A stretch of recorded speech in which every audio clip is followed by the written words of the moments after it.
আজ 23শে জানুয়ারি। আর 23শে জানুয়ারি মানে ভারতের বীর সন্তান নেতাজি সুভাষচন্দ্র বসুর জন্ম জয়ন্তী। এদিন অন্যান্য জায়গার মতো আরামবাগ গার্লস হাই স্কুলে পালন করা হলো নেতাজি সুভাষচন্দ্র বসুর 129তম জন্ম জয়ন্তী।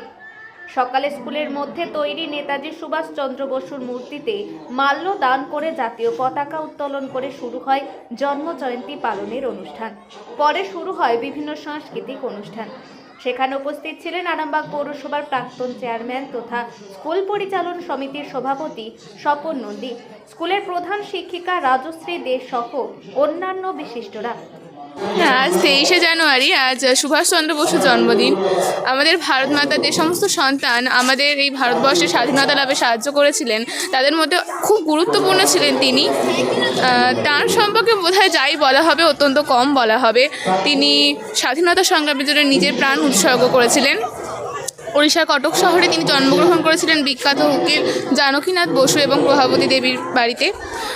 উজ্জ্বল ভবিষ্যতের সম্ভাবনাকে তুচ্ছ করেও তিনি ভারতের স্বাধীনতা সংগ্রামে যোগ দিয়েছিলেন।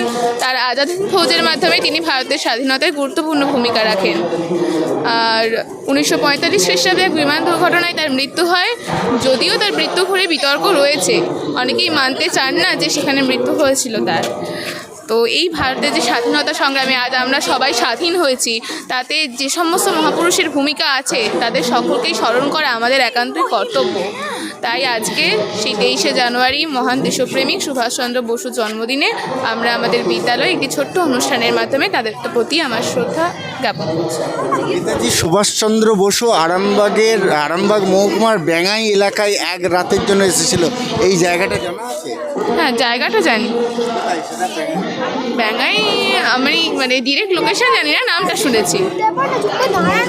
আমার নাম তমহা কুণ্ডু।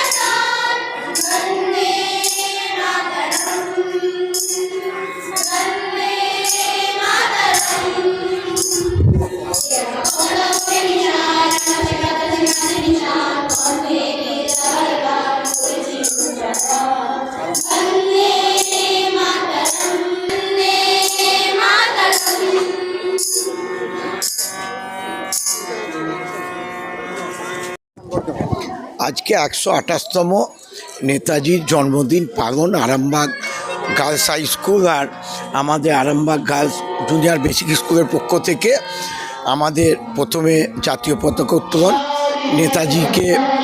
নেতাজির প্রতিকৃতিতে মাল্যদান এবং শ্রদ্ধা জানানো হলো। আর সাংস্কৃতিক অনুষ্ঠান আমাদের স্কুলের মেয়েরা করছে।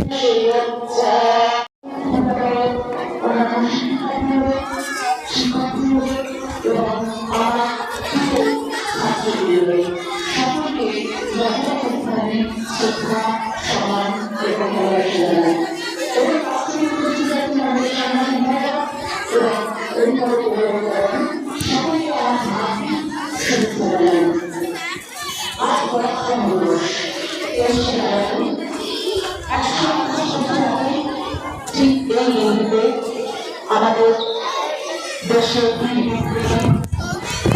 দেশের নায়ক এবং আমাদের অতিপ্রদর্শ নেতাজি জন্মগ্রহণ করেছিলেন। তার জন্মটা ছিল একটা উত্তাল সময়, যখন দেশের মধ্যে হাওয়া বসেছে। তাদের আমরা কিছু করতে বাধ্য হয়েছি বারে বারে। এই অনুষ্ঠানে দেশের নায়ক তিনি তার আত্মত্যাগ দিয়ে, তার নিষ্ঠা দিয়ে, তার কর্তব্য পরায়ণতা দিয়ে, দেশ সেবা দিয়ে এবং তিনি দেশের সমস্ত মানুষকে আহ্বান করেছিলেন, তোমরা আমাকে রক্ত দাও, আমাকে মানুষ সামনে করবে। এবং তিনি ঝাঁপিয়ে হয়েছিলেন সমস্ত শক্তি দিয়ে তার আজাদ হিন্দ ফৌজ এবং তার আগে তিনি ছিলেন অবশ্যই একজন ga ga ga de de de sa me ga ga ga ga de খুলে ফেলে দাও জাতের বর্ম, এ পরব মানে মানব ধর্ম। 22 থেকে 26শে জানুয়ারি আরামবাগের সিবিএসই স্কুলের বিপরীতে তেঘরি মাঠে শুরু হতে চলেছে আন্তর্জাতিক গোসাই পরব। এবছরের বিশেষ আকর্ষণ 27শে জানুয়ারি থাকছে ধুলোট। সকলে অবশ্যই আসবেন।